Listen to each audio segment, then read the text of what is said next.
Media kita dengar 21 juta dihapus, tapi sekarang ditidurkan istilahnya Bu ya. Bukan dihapus ya. Kalau dihapus nanti keluar lagi bisa Pak. Polisi dan tentara mendapatkan bantuan. Ada anggota DPRD mendapatkan bantuan sosial. Nah, tapi ada juga masyarakat yang tercecer, yang harusnya mendapatkan bantuan justru terabaikan, dan mereka mungkin sudah banyak mengurus tetapi tangannya tidak kesampaian Bu Menteri. Oleh karena itu, kita menyadari data merupakan awal dari semua persoalan yang menjadi kekisruhan bantuan sosial itu. Nah, oleh karena itu maka keseriusan Komisi 8 membentuk panja verifikasi dan validasi data. Dan kami juga sebagai komitmen juga waktu itu menyetujui anggaran untuk melakukan perbaikan data seluruh Indonesia. Tahun anggaran tahun 2021 itu artinya Komisi 8 memang sepakat dengan Bu Menteri bahwa data kemiskinan ini menjadi data yang harus kita perbaiki, yang harus kita rapikan, karena itu berakibat dengan anggaran yang kita gelontorkan Bu Menteri. Ada 3.000 paket bantuan yang tidak bisa disampaikan Bu Menteri. Kenapa? Alamatnya nggak tahu. Orangnya nggak bisa disentuh, nggak bisa dijangkau. Nah, ini bagian dari konsentrasi Komisi 8. Nah, oleh karena itu, bila mana seperti yang sudah kita ketahui, Bu Menteri sudah menyampaikan 21 juta, Pak. Bapak Ibu, 21 juta itu sesuatu angka yang sangat fantastis. Kalau itu diselaraskan dengan anggaran, ya itu bisa sangat mengagetkan kita. Oleh karena itu, komitmen kita diberi amanah oleh rakyat, saya kira sama Bu Menteri, kita tidak mau anggaran itu tercecer kepada hal-hal yang tidak bertanggung jawab, sehingga kita perlu merapikan data. Nah, oleh karena itu pada kesempatan kami pada pagi hari ini, semua waktu itu ada rapat internal di Komisi 8, Kapoksi dan pimpinan bersepakat Bu Menteri, 21 juta itu basisnya apa Bu? Ya kan, kalau bisa per kabupaten kota bagaimana? Karena memang harus kita lakukan dengan tegas ini, jangan sampai ada kabupaten kota sekitar 110 kabupaten kota yang sama sekali hampir 10 tahun tidak melakukan perbaikan data. Bagaimana mungkin? Orang sudah meninggal, ada yang sudah jadi kaya, ada bahkan yang kaya jadi miskin. Nah, ini saya kira tugas kita semua untuk memastikan bahwa data yang kita sajikan, karena akan ada ikutannya dengan anggaran APBN, itu bisa kita pertanggungjawabkan.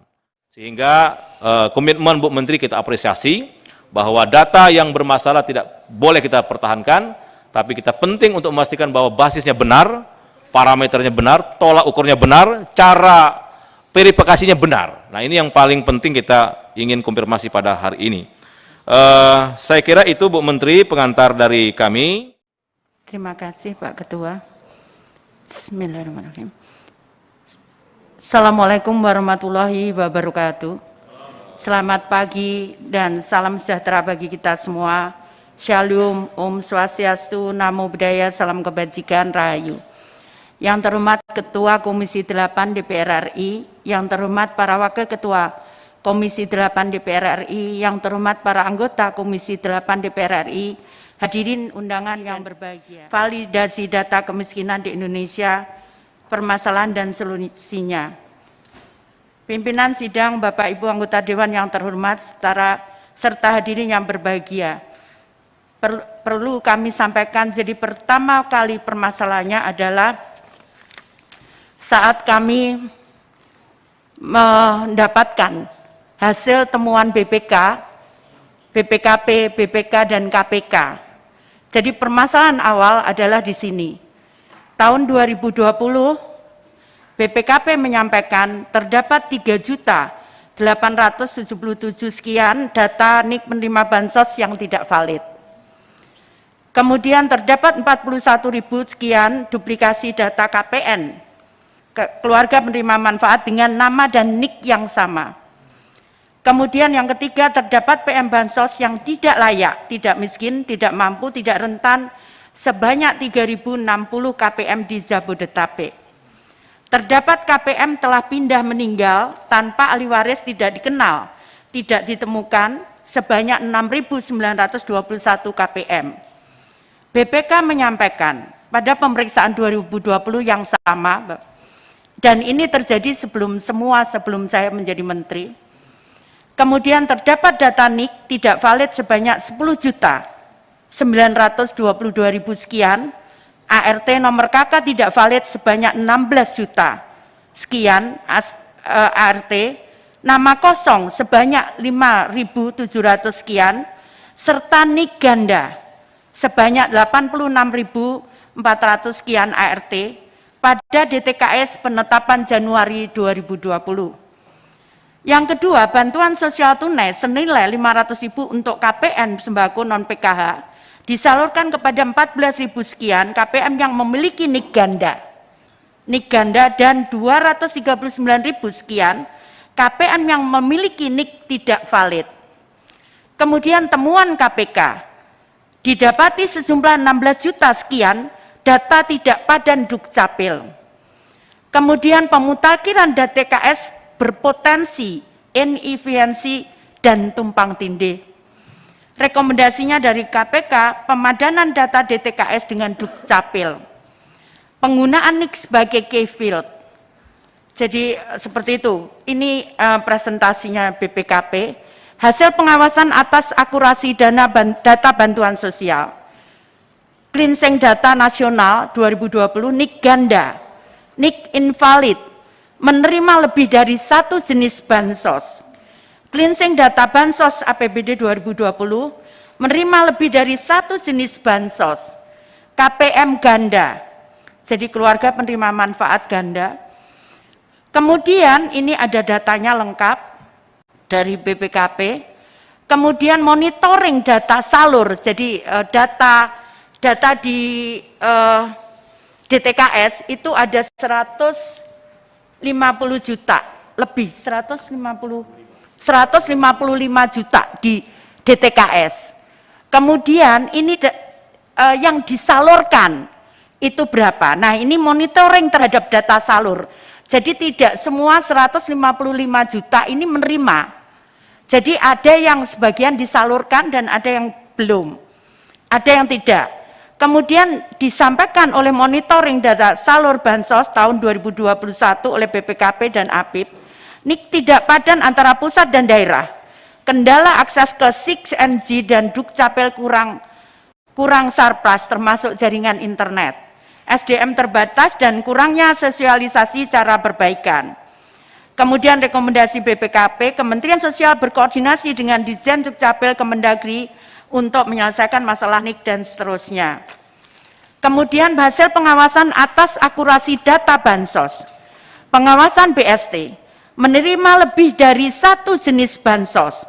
Jadi ada PKH, kartu sembako, BLT DD dan bansos Pemda. Kemudian yang kedua adalah KPM ganda, artinya keluarga penerima manfaat ganda. Tidak tepat sasaran, jadi KPM ganda itu bisa satu kakak nerima lebih dari satu. Jadi bisa nerima dua, bahkan ada yang bisa nerima tiga, satu keluarga. Kemudian KPM meninggal, KPM pindah dan tidak ditemukan.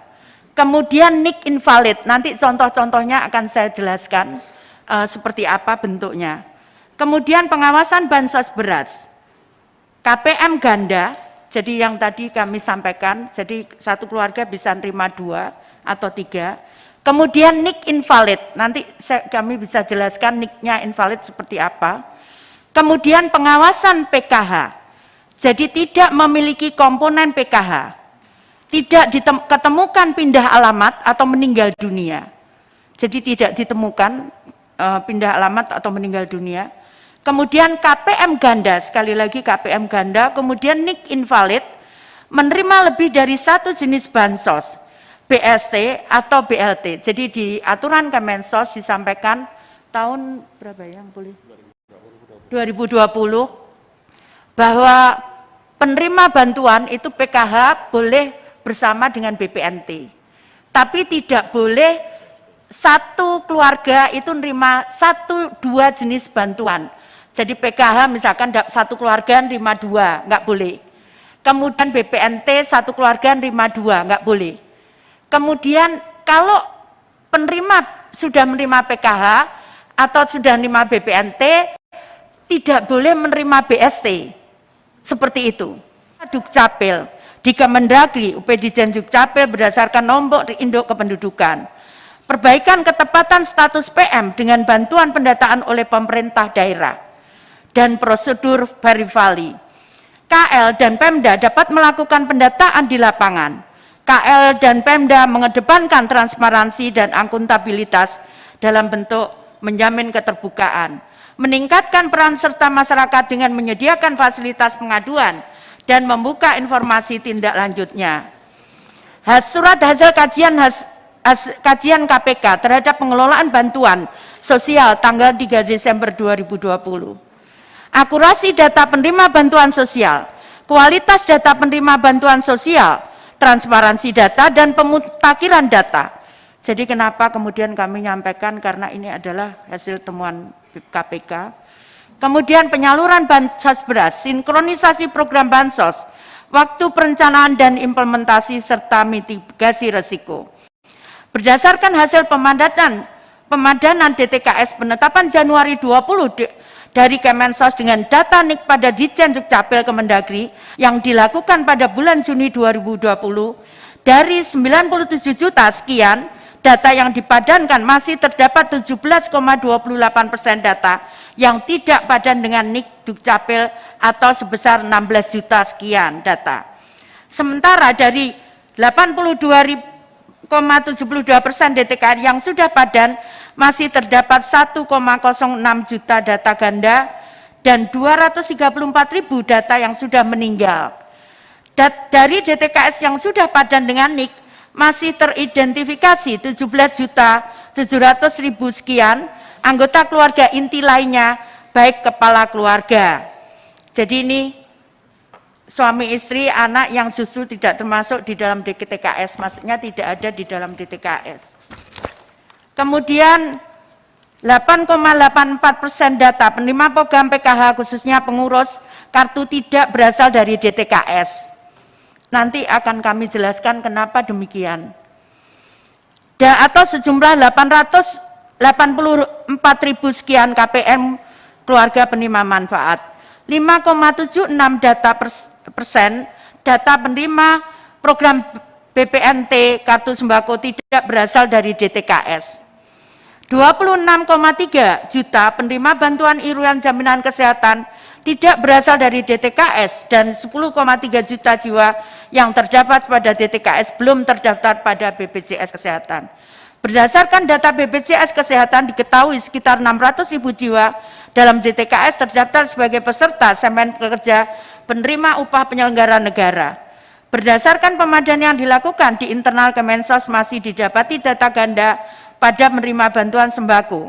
Berdasarkan pengelolaan data bantuan sosial di Jawa Barat dan Jawa Tengah, masih ditemukan penerima bansos reguler, menerima bantuan terkait dengan penanganan COVID-19, seperti bantuan sosial tunai dan bantuan langsung tunai dana desa.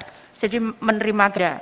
Memperbaiki akurasi data TKS antara lain dengan cara melakukan pemadanan dengan Kemendagri sebelum penetapan DTKS untuk memperbarui data terkait lahir, mati, dan pindah. Melakukan perbaikan tata kelola internal, mengintegrasikan data salur bansos terpadu di internal Kemensos, yaitu penetapan penerima PKH dan BPNT dan DTKS di Pusdatin Kemensos. Jadi kami perlu jelaskan di awal, Pak, ini ada DTKS. Kemudian ini ada data PKH sendiri dikelola oleh Ditjen Lijamsos, kemudian ini ada data BST, kemudian ini ada data BPNT. Jadi kenapa daerah mengusulkan ke Sikenji, itu kenapa tidak masuk begini? Karena memang tidak ada koneksinya antara, iya. Jadi inilah yang kemudian kemarin kita tertibkan, Pak. Saya melakukan penertiban ini. Dan sekarang alhamdulillah sudah satu. Jadi data DTKS akan digunakan untuk 3 jenis bantuan ini. Jadi tidak ada lagi tawar-menawar. Jadi kalau ada usulan masuk daerah, itu masuk DTKS, kemudian DTKS menyerahkan data itu ke 2 bantuan sekarang. Dulu kemarin 3, sekarang 2. Jadi BPNT dan PKH. Itu. Jadi seperti itu. Nah, rencana pemutakhiran DTKS serempak diprogramkan pada tahun 2021 dengan pendekatan sentralistik. Penyelenggara adalah Kementerian Sosial sendiri di bawah Pusdaten Kemensos dan mencakup seluruh pemerintah daerah se-Indonesia. Data terbaru Juli 2020 di Kemensos menunjukkan bahwa mayoritas pemerintah daerah justru sudah melakukan pemutakhiran DTKS dengan kategori sebagai berikut.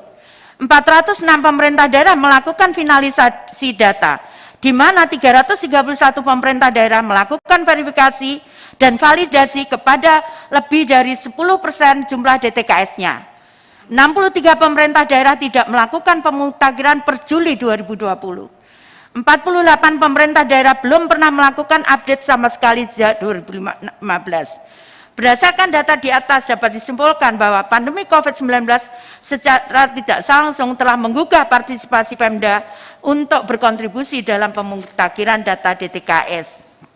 Jadi yang tadi 3 bantuan itu Pak diminta untuk kita menjadikan satu data. Jadi yang ini maksudnya seperti itu dan alhamdulillah kita sudah lakukan itu saat ini.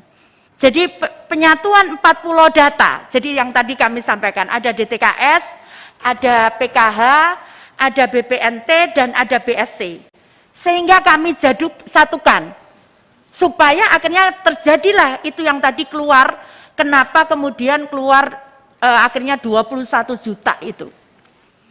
Data PKH sekarang ini sudah hampir 100%, Pak, hampir sekarang 9.600.000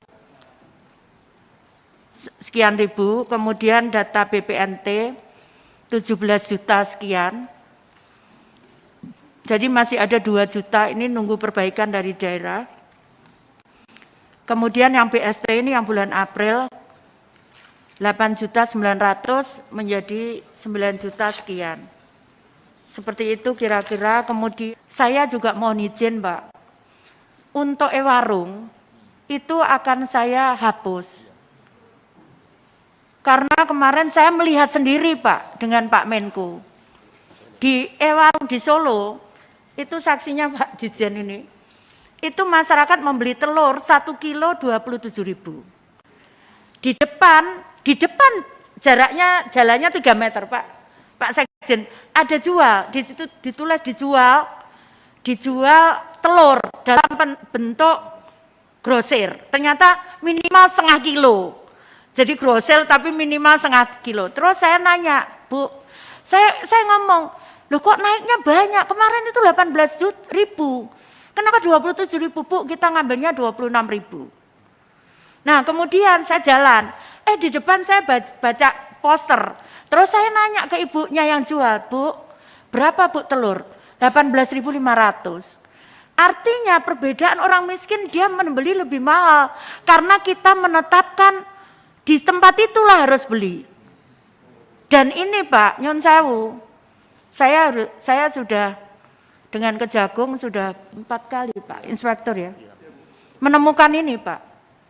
Ada yang saya berhentikan sebagai PKH, ada itu. Jadi kita sudah, mohon maaf saya tidak laporkan karena ini juga supaya teman-teman saya di kementerian ini tenang dulu Pak. Jadi seperti itu. Jadi nanti kita lagi siapkan untuk e-warung itu siapapun bisa menjadi tempat membeli dia. Kita lagi siapkan aplikasinya dengan handphone saja nanti. Jadi pembeli itu, penjual itu tinggal klik begitu, kemudian report itu masuk ke kita. Seperti itu Pak, karena kalau kita kondisikan itu terus terang, seperti itu, jadi saya mohon izin itu. Dan itu sudah Bu Menteri lakukan tadi. Nah oleh karena itu mungkin di media kita dengar 21 juta dihapus, tapi sekarang ditidurkan istilahnya Bu ya, bukan dihapus ya. Kalau dihapus nanti keluar lagi bisa Pak. Ya. Kalau dihapus keluar lagi, misalkan meninggal tadi yang saya sampaikan, itu bisa keluar lagi. Kalau enggak, kalau dihapus justru. Kalau tidur nggak bisa bangun lagi deh Bu. Kenapa? Kalau tidur nggak bisa bangun lagi berarti ini? Atau gimana? Enggak, bisa bangun tapi pakai SOP gitu. Iya. Pakai SOP dia bisa bangun tapi pakai istilah ini Bu, makanya kita perlu clearkan karena di publik itu disampaikan 21 juta itu dihapus. Sekarang Bukan, kita saya luruskan. tidak pernah nyampaikan itu. Oh, nggak pernah, Bu, ya? Saya nyampaikan ditidurkan. Ditidurkan ya, oke. Iya, ditidurkan. Ini karena banyak media ini perlu disampaikan, enggak, Bu, biar enggak, saya tidak pernah ngomong dihapus. Oke. Karena saya tahu justru kalau dihapus itu malah bahaya, Pak. Iya, iya. Itu bisa keluar lagi, itu persis kejadian yang meninggal itu. Iya, iya. Dulu setelah meninggal itu dihapus datanya. Kemudian dia gunakan lagi untuk Bobol bank. bubble bank. Oh, iya, oke. Iya. Oke, baik, Bu Menteri, kita persilakan para anggota, termasuk dari meja pimpinan, yang menjadi pertanyaan besar tadi, Bu. Dari 2015 banyak temuan, tapi ini tidak ditindaklanjuti. Dan jujur, Bu Menteri, baru ini Komisi 8 mendapatkan laporan seperti ini, Bu. Jadi secara detail, berapa yang diganda, sebenarnya itu baru ini. Itu pun kami hasil rapat gabungan kira-kira begitu, Bu. Jadi kita sepakat, Bu Menteri, untuk mengakhiri silang singkarut data ini, Bu. Karena kalau benar datanya, saya katakan dari awal tadi, insya Allah Republik ini bisa tertib. Terima Bu, kasih. Assalamualaikum warahmatullahi wabarakatuh. Yang saya hormati Ibu Menteri beserta jajaran, pimpinan beserta anggota Komisi 8. Hari ini saya betul-betul harus menyampaikan permohonan maaf kepada Kementerian Sosial, khusus kepada Ibu Menteri. Karena apa yang menjadi pemikiran kita semua tentang apa yang dikerjakan oleh Kementerian Sosial selama satu masa persidangan kemarin yang membuat kita bingung, setidaknya apa yang dikerjakan oleh Kementerian Sosial tanpa berkoordinasi dengan Komisi 8 terjawab sudah. Dan ini menjadi catatan saya yang membuat saya apresiasi kepada Kementerian Sosial. Begitu susahnya kita mengurus DTKS dari bulan Juli tahun 2020, hanya dengan tangan dingin seorang Menteri Sosial, akhirnya bisa diselesaikan dalam satu masa persidangan. Dan ini yang membuat saya akhirnya harus menyampaikan terima kasih kepada Kementerian Sosial dengan dikeluarkannya New 6NG yang betul-betul, atau New DTKS yang betul-betul kita inginkan. Bagaimanapun juga integrasi antar satu bantuan ke bantuan lain itulah yang kita inginkan. Kemudian 21 juta data yang terhold atau yang ditidurkan tadi, itu sudah terjawab sudah, sehingga inilah yang harus kita sampaikan kepada pemerintah daerah, terutama kepada konstituen kita yang ada di daerah, yang menyatakan kenapa data kami tidak muncul, kenapa data kami hilang, padahal sebetulnya ada miskomunikasi antara pemerintah daerah dengan Kementerian Sosial. Yang menjadi catatan saya pimpinan, apa yang tadi disampaikan oleh Ibu Menteri, ada dua pendekatan paradigma. Pertama adalah paradigma strategis, bagaimanapun juga DTKS ini merupakan rujukan untuk kementerian dan kelembagaan. Kemudian data ini sifatnya holistik dan dinamis, artinya bisa berubah-ubah kapanpun saja. Kemudian pendekatan kedua adalah pendekatan birokrasi teknis. Tadi disampaikan oleh Ibu Menteri adalah pendekatan birokrasi teknis. Bagaimanapun juga saya ingin menyampaikan kepada Ibu Menteri, turunan dari Undang-Undang 13 tahun 2011, kemudian kita asumsikan, kita sandingkan dengan Undang-Undang 23 tahun 2004 tentang pemerintahan daerah, itu menjadi satu bagian yang tidak bisa dipisahkan. Ada beberapa hal yang saya tanggapi apa yang disampaikan Ibu Menteri tadi. Pertama, saya memberikan apresiasi rencana Ibu untuk menuntaskan masalah data kemiskinan dan persoalan sosial di desa-desa ini. Dan kami melihat, setelah kami lihat dari makalah yang Ibu sampaikan ini, untuk Jambi ada 2-3 kabupaten yang belum masuk, dan itu menjadi catatan kami juga nanti untuk kami tegur masing-masing daerah yang tidak masuk. Kemudian yang perlu juga Ibu tahu bahwa begitu kami duduk di Komisi 8, kami langsung waktu reses kemarin rapat dengan Dinas Sosial di Provinsi dan termasuk perangkat ibu yang ada di daerah. Mulai dari pendamping PKH, karang turunan dan sebagainya. Kami ingin mencatat dan menangkap persoalan-persoalan sosial yang ada kaitannya dengan tugas saya sebagai partner kerja daripada Ibu Menteri Sosial. Yang kami lihat bahwa yaitu ternyata dari verifikasi data, kabupaten ada berapa kabupaten yang cuma menganggarkan dalam APBD, yaitu Kabupaten Batanghari dan Kabupaten Tanjab Timur. Yang lain itu tidak menganggarkan. Oleh sebab itu, menurut Dinas Sosial, kita ragukan kevalitan data yang disampaikan. Namun demikian, untuk sementara pegangan kita, saya pikir tidak jadi masalah dulu. Yang penting ada upaya kita untuk memperbaiki. Itu pertama. Yang kedua, Bu, Ya, kami melihat bahwa dalam rangka verifikasi data ini memang kita perlu juga kehati-hatian. Kalau kita megang data dari Pak Kades, ngambil laporan, Pak Kades ini kan ada juga tim sukses dan suksesnya. Kadang-kadang tuh mana yang tidak mendukung Kades itu tidak dimasukkannya dan tidak dikasih bantuan kepada mereka. Nah, ini persoalan juga, Bu. Ini persoalan yang ada di lapangan. Saya mengusulkan kalau bisa, Ibu, sudah kita perkuatkan perangkat kita, Bu, perangkat sosial yang ada di kecamatan. Saya melihat di kecamatan itu ada perangkat Ibu, TKSK dan TKSPD, tenaga kerja sosial kecamatan dan tenaga sosial disabilitas di kecamatan. Itu 2. Belum lagi ada PKH. Kalau untuk Jambi PKH-nya 542 orang. Ada yang kabupaten dan ada yang di provinsi. Dan 2 tenaga sosial Ibu yang di kecamatan ini itu honornya cuma 500.000 yang TKSK dan TKSPD 800.000. Itu di bawah UMR. Kenapa tidak disatukan saja? 1 orang petugas sosial kita di kecamatan, setiap kecamatan se-Indonesia cukup 1 orang, gajinya bisa di atas UMR. Jadi ini lebih mantap lagi saya pikir untuk ke depan. Dan mereka kita harapkan tidak terkombinasi masalah politik, Bu. Jadi kerjanya memang betul-betul mengurus masalah sosial. Sebab ngurus ibu ini, pekerjaan sosial ini persoalan yang sangat besar dan rumit gitu. Untunglah ibu ini mantan kepala daerah, jadi ngerti betul persoalan banyak dan biasa menghadapi persoalan yang banyak. Belum lagi kita berpikir masalah orang gila yang di pasar yang tidak diurus. Belum lagi orang sakit menaun tidak punya kemampuan.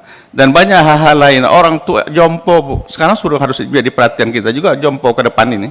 Di Jepang jompo sudah perhatian kita ini, semakin banyak yang tua yang tidak terurus oleh anak-anak yang ada di desa maupun di kota.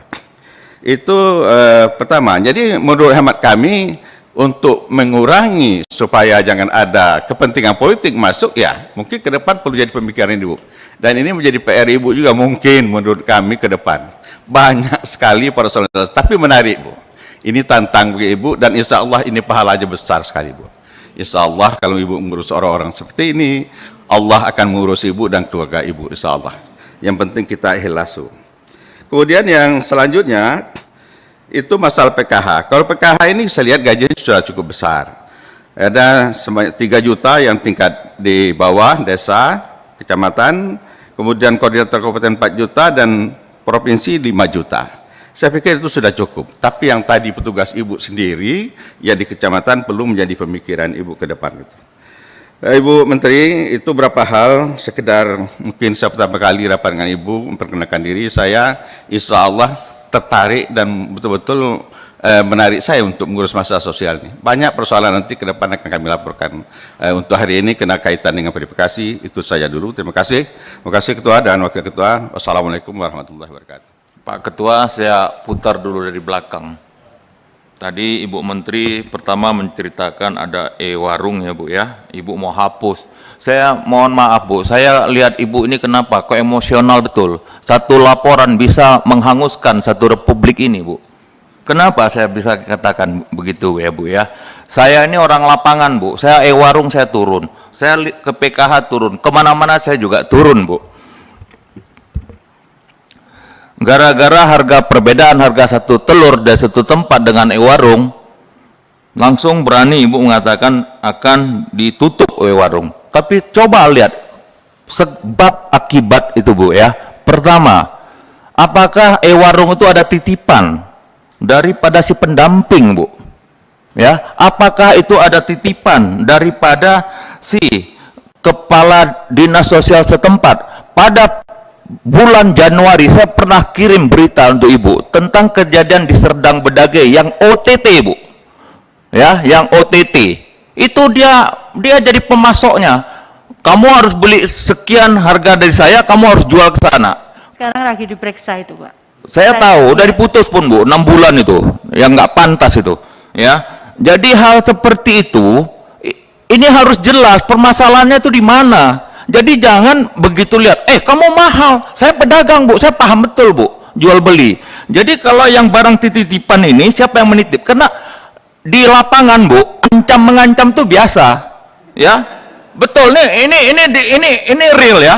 Saya juga sudah laporkan kejadian itu di sama Pak Sekjen juga saya sudah laporkan. Ya, kalau kamu tidak mau beli di sini, saya cabut PKH kamu. Itu kejadian real itu Bu di lapangan. Jadi jangan langsung serta-merta kita menyalahkan sebuah pihak. Itu kita perbaiki, yang mana kita bisa pertanggungjawabkan, kita juga akan mempertanggungjawabkan. Kemudian juga Bu ya, tadi Ibu mengatakan bahwa di 21 juta ini ya ada PKH, BPNT dan BLT, ada yang tergabung 2. Setahu kami Bu ya, setahu saya juga rajin turun ke para penerima manfaat. Waktu tahun 2020 kita juga ada bahagian yang disuruh untuk mendata kepada penambahan BLT. Saya ingat sekali itu ya. Jadi kita anggota DPR RI saat itu terjun ke lapangan Bu, mendata dan lain sebagainya. Itu waktu diverifikasi di Dinas Sosial Kabupaten Kota, double, langsung mereka coret. Jadi saya pikir di bawah itu datanya cukup bagus. Cuma kenapa tiba-tiba dapat angka 21 juta? 21 juta saya pikir Sumatera Utara pun tak sampai 21 juta itu penduduknya. Apakah 21 juta ini seluruh di Republik ini? Kemudian juga ini kendala di lapangan banyak sekali Bu ya. Kami yang di Sumatera Utara waktu kami ketemu Himbara maupun pos, bahwa ada yang bantuan itu diantar langsung, ada yang seberang sungai Bu, ada dia orang tua dia tidak bisa datang harus diantar, atau dilakukan pengecekan dan lain sebagainya. Sebetulnya banyak hal-hal yang kendala-kendala di lapangan. Saya mohon izin, mohon maaf sekali lagi Bu, janganlah begitu kita mendengar sesuatu berita langsung kita mengambil keputusan, karena Indonesia ini kan dari Sabang sampai Merauke ya. Jadi jangan ada satu tempat yang kita anggap tidak tidak layak, tidak berkompeten, langsung kita mengambil sebuah sikap. Kemudian lagi Bu, dipersingkat Pak. Kemudian lagi ya, Ibu Menteri, yang meninggal pindah alamat itu memang banyak terjadi di tempat saya.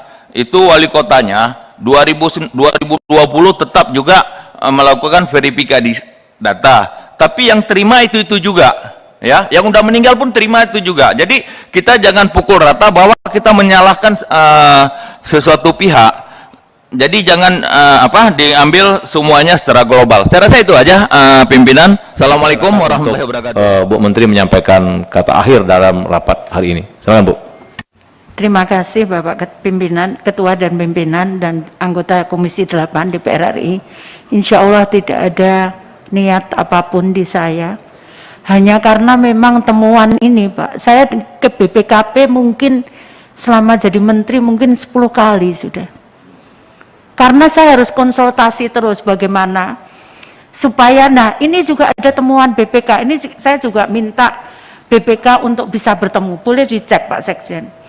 Jadi ini adalah masalah teknis Pak, temuan-temuan tadi. Tidak ada, saya bersyukur di BPKP nggak ada media.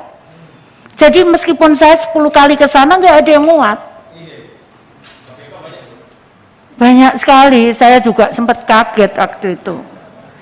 Jadi saya diundang beberapa media, saya sampaikan saya selalu sibuk. Jadi tidak ada niat insya Allah dari saya untuk apapun. Saya hanya ingin menuntaskan pemeriksaan BPK ini clear. Karena kalau tidak, nanti tahun depan saya akan ditagih lagi itu hasilnya. Bagaimana progres ke depannya? Insya Allah tidak ada. Kalau saya selalu sampaikan ke teman-teman, kalau dulu Khalifah Umar bin Khattab siap dibelak dadanya untuk membuktikan bahwa saya juga siap sama. Kalau minta pernyataan bahwa saya tidak akan menuntut dan keluarganya, saya siap. Tidak ada niatan apapun. Tidak ada niatan, insya Allah tidak ada niatan apapun. Jadi hanya memang saya harus konsultasi teknis. Ini kalau ini bagaimana, ini kalau ini bagaimana, ini kalau supaya saya juga langkah saya juga benar. Karena kalau tidak, saya kan nggak tahu langkah saya ini benar apa enggak. Yang saya lakukan untuk pencegahan, sekali lagi, untuk pencegahan di KPK sana juga yang terima pencegahan, deputi pencegahan. Demikian pula dengan Kejaksaan Agung. Tadi disampaikan, kenapa? Karena laporan itu banyak sekali, Pak. Yang disampaikan Pak Usni itu betul. Kenapa? Bagaimana tidak emosi, Pak, saya? Bukan satu kali, Pak. Saya menerima ini laporan ini. Sampai inspektor ini, awalnya saya serahan inspektor. Loh kok gini pemeriksaannya? Akhirnya saya minta Kejaksaan Agung. Sekarang, Kejaksaan Agung yang meriksa, Pak. Ini di Madura, ada Deli Serdang, ada Deli Jombang, ada banyak sekali case-nya. Nah, saya sampaikan waktu itu di BPK, karena Kejaksaan Agung saya minta, Pak, tolong mbok satu, Kak. Kenapa? Terus saya juga ketakutan, Pak, kalau begini terus. Bagaimana mungkin kita bisa ngawasi PKH yang sekian ribu, puluh ribu desa? Bagaimana mungkin? Makanya kenapa kita buka saja semua boleh membeli di tempat siapapun. Tetangganya boleh. Ada yang di sini harus belinya di jauh. Dia nyampaikan, saya harus ngangkut, Bu. Saya harus mengeluarkan seongkot. Ini kan nggak adil untuk orang miskin. Jadi kenapa kemudian, padahal tetangga saya juga jualan. Sudah itu jualnya tuh hanya telur, beras, buah. Dia nggak butuh buah, saya nggak butuh buah, Bu. Dia mungkin uangnya terbatas, ya saya butuhnya beras. Tapi saya harus beli 3. Saya surat banyak sekali, Pak. Jadi kenapa kemudian saya kita siapapun boleh jualan. Nanti hanya pakai handphone saja pelaporannya. Nanti kita akan siapkan software untuk itu. Jadi tidak ada apapun, tapi kenapa? Karena kalau terlalu sering, kalau saya diam saja, saya dosa, Pak. Ini adalah amanah ke saya. Termasuk saat ini, kemarin saya sampaikan, gimana ya ini? Bu, ini amanah, Ibu tahu, karena Ibu tahu, Ibu harus ngomong. Saya buka, Pak. Seperti itu kira-kira, Pak. Jadi ini tidak ada, yang yati ya tetap dapat yati, tapi dulunya nerima 12 ya tinggal 1, dia nicknya sama, Pak. Jadi ganda itu, Pak. Jadi bukan, kalau saya tidurkan, karena saya dulu punya pengalaman, begitu dihapus, kita ambil lagi, nggak ada yang tahu, Pak. Nggak ada yang tahu. Jadi itu terjadi. Dulu pernah di Surabaya tahun berapa tuh dihapus setelah meninggal. Ternyata data itu diambil lagi, dia buat KTP kemudian untuk bawa bank. Tapi kalau ditidurkan, dia ngajukan nggak bisa karena dia udah ada data mati. Nggak bisa, oh ada datanya di compare begini. Bisa, jadi mohon maaf Pak, saya menggunakan teknologi saat saya Kepala Bagian Bina Pengenalan tahun 2002. 2002 saya Surabaya belum banyak internet, saya tahu. Sekarang saya juga lagi menghubungkan daerah-daerah Pak, diberi repeater untuk mereka bisa akses itu. Kalau enggak Pak, kami yang turun, kita udah turun di beberapa daerah melakukan itu untuk perbaikannya. Saya kira begitu Bapak, mohon maaf, mohon izin sekali, mohon maaf tidak ada niat apapun, tapi karena udah terlanjur janji. Karena setelah itu saya juga dapat mandat dari Pak Aceh untuk ngadep Pak Presiden. Alhamdulillah hari ini saya bisa ngadep untuk yang bencana. Ya, bencana Bu ya. Baik Bapak Ibu, mohon maaf yang belum sempat bertanya atau dari meja pimpinan juga. Kita sepakat ini di skor waktunya. Kita cari yang pas Bu ya. Supaya tuntas terhadap isu-isu masalah data ini sehingga nanti di kesimpulannya itu benar-benar bisa kita pertanggungjawabkan secara bersama-sama baik dari Kemensos maupun dari Komisi 8. Baik, dengan mengucapkan alhamdulillahirrahmanirrahim, raker ini saya skor dengan waktu yang selanjutnya akan ditentukan berikutnya. Terima kasih. Wassalamualaikum warahmatullahi wabarakatuh.